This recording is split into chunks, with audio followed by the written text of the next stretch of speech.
بسم اللہ الرحمن الرحیم۔ نماز کے اندر اگر وضو ٹوٹ جائے تو کیا کیا جائے؟ تو سب سے پہلے یہ بات ذہن میں رکھ لیں کہ جیسے نماز کے اندر اگر وضو ٹوٹ جاتا ہے تو ہم نے صفوں کے اندر رکنا نہیں۔ اگر ایک رکن کی مقدار آدمی ٹھہرا رہے یا سوچتا رہے یا پھر آنے جانے کے اندر تاخیر کر دیتا ہے، اس کی نماز ٹوٹ جائے گی۔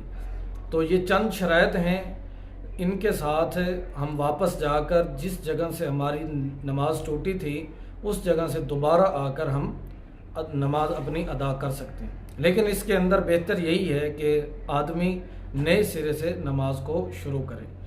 اس کی صورت یہ ہے کہ جیسے ہی آدمی کا وضو ٹوٹا ہے تو جہاں پر وہ تھا وہیں سے واپس لوٹ جائے، جا کر وضو کرے، واپسی آ کر اپنی نماز ادا کرے۔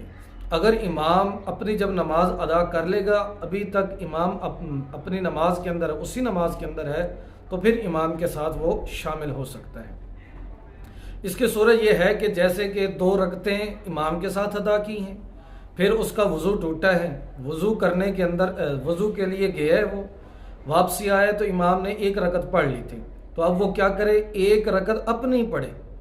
اگر اب تک امام نماز کے اندر ہے تو اب نماز کے اندر شامل ہو سکتا ہے۔